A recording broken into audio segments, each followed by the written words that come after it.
Month and आजकल थोड़ा जल्दी नहीं आ जा रहा। सैलरी आई और चली गई, पता ही नहीं चलता। बचत तो बड़ी दूर की कौड़ी जान पड़ती है। ये बातें हवा हवाई नहीं है। मुझे लगता है कि हर एक कॉर्पोरेट एम्प्लॉय की यही कहानी है।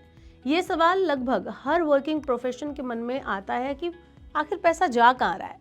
सैलरी ठीक ठाक होने के बावजूद सेविंग करना इतना मुश्किल क्यों लग रहा है। किसी की मंथली इनकम 50,000 है, किसी की 1 लाख है या उससे भी ज़्यादा। लेकिन जैसे ही मंथ एंड आता है, बैंक बैलेंस चिंता बढ़ा देता है। 50,000 वाले, 1 लाख वाले दोनों एक ही कागार पर आकर खड़े हो जाते हैं। ऐसे में क्या है इस तंगी की असली वजह? आइए इस वीडियो में मैं आपको बताने की कोशिश करती हूँ। Hello and welcome to money 9। मैं हूँ मीनू शर्मा। तो बात यह है कि आज के टाइम में सैलरी भी ज़्यादा है, लेकिन फिर भी हम बचत क्यों नहीं कर पा रहे हैं। हमारी बचत जीरो के बराबर आकर क्यों रही है। तो अगर इसके रीज़न की अगर हम बात करें, ये जानने की कोशिश करें, तो असली वजह निकल कर आएगी कॉस्ट ऑफ लिविंग जो है वो आज काफ़ी ज़्यादा है। हमारा लाइफस्टाइल काफ़ी चेंज हो चुका है। आज के टाइम में फिक्स्ड एक्सपेंस जो है वो पहले के मुकाबले काफ़ी ज़्यादा है। इसको हम एक एग्जाम्पल के तौर पर अगर समझने की कोशिश करें तो मान लीजिए कि आपकी सैलरी 50,000 रुपये है, तो भी अगर आप दिल्ली या मुंबई जैसे महानगर में रहते हैं तो उसमें से आपका कम से कम 20 से 25,000 रुपये तो रेंट में ही चला जाएगा, यानी आधे से ज़्यादा पैसा रेंट में चला गया। इसके अलावा इन शहरों में स्कूल की फीस कम से कम 5,000 रुपये है। अगर 2 बच्चों की फीस जोड़ दी जाए तो 10,000 रुपये पहुँच जाएगी। और ग्रोसरी में कम से कम 5,000 रुपये तो आप मान के चलिए कि लग ही जाएंगे। इसके अलावा बिजली, पानी और इंटरनेट में 4 से 5,000 रुपये लगेंगे ही। आगे ऑफिस आने जाने के लिए और बाकी खर्चों का अगर 5,000 भी हम मान के चलें लमसम, तो महीने के एंड में बचेगा क्या? ठन ठन गोपाल।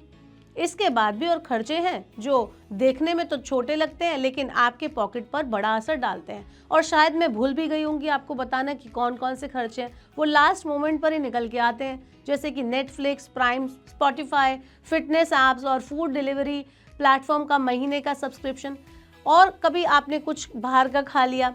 ये हर महीने होने वाली स्पेंडिंग का अमाउंट तो बहुत छोटा है, लेकिन जब पूरे महीने का हिसाब किया जाता है तो यही छोटे छोटे एक्सपेंसेस मिलकर हजारों रुपए बन जाते हैं और सेविंग कहीं दूर पीछे छूट जाती है। अब ये खर्चे भी लोगों को मैनेज करना है और एक मॉडर्न लाइफस्टाइल भी जीना है, तो ये सब कुछ चलता है ईएमआई के जरिए। ईएमआई कल्चर आजकल के लाइफस्टाइल का एक बड़ा हिस्सा बन चुका है। मोबाइल, लैपटॉप, कार, यहाँ तक कि अब लोग वेकेशन पर घूमने भी ईएमआई पर जा रहे हैं। लोग लोन इतना ले रहे हैं और इतनी आसानी से लोन मिल भी जाता है, तो कहीं ना कहीं महीने की ईएमआई आप मिस कर ही देते हैं। इतनी सारी चीज़ों के बावजूद फिर आपका सारा बजट हिल जाता है। एक भी ईएमआई अगर आपने मिस की तो आपका बजट हो जाता है गड़बड़। अब जैसा कि हमने बात की कि लोन लेकर लोग घूमने जा रहे हैं, तो इसमें सोशल मीडिया का भी बड़ा रोल है। इंस्टाग्राम और फेसबुक पर परफेक्ट लाइफ दिखाने की जो चाह है, foreign trip, luxury car, premium cafes की फोटोज, इन सब ने कहीं ना कहीं हमारे दिमाग पर एक साइकोलॉजिकल इम्पैक्ट डाला है। यहाँ तक कि अब तो कई लोग सिर्फ एक कार अनवीलिंग की रील बनाने के लिए पूरी कार ही खरीद लेते हैं। यानी एक FOMO, fear of missing out, ये है। हर समय हमें ये घेरे रहता है। एक दिखावे की जिंदगी हमें ज़्यादा अपील कर रही है। इसके अलावा पहले नौकरी को लोग स्टेबिलिटी से जोड़कर देखते थे। एक कंपनी में ही लोग सालों साल काम करते रहते थे और वहाँ से उनको एक तय इनकम होती रहती थी। लेकिन आज का सिनेरियो बदल चुका है। कॉन्ट्रैक्ट जॉब्स, फ्रीलांसिंग और फ्रीक्वेंट जॉब स्विचिंग आम हो गई है, जिससे भविष्य को लेकर अनसर्टेनिटी हमेशा बनी रहती है। और इसी डर की वजह से लोग सेविंग और इन्वेस्टमेंट जैसी चीज़ों को दरकिनार करके खाने पीने, घूमने फिरने और जीवन जीने को ज़्यादा प्रायोरिटी देने लगे हैं। लोगों को लग रहा है कि अभी तो उनके पास समय है, सेविंग अगले महीने से शुरू कर लेंगे, सैलरी बढ़ेगी तब एसआईपी करेंगे। लेकिन ये आप भी जानते हैं कि अगला महीना अक्सर आता ही नहीं है। अब बात अगर इन्वेस्टमेंट की हो रही है, तो आज के टाइम में एक और बड़ी दिक्कत सामने आती है। वो ये है कि आज हमारे पास पहले से कहीं ज़्यादा इन्वेस्टमेंट ऑप्शन मौजूद हैं। एसआईपी, म्यूचुअल फंड, पीएफ और कई सारे इन्वेस्टमेंट ऑप्शन इतने हैं कि आपको कंफ्यूज कर देते हैं। और अगर आपके पास सही फाइनेंशियल लिटरेसी नहीं है तो आप इन्वेस्ट करने से कतराएंगे।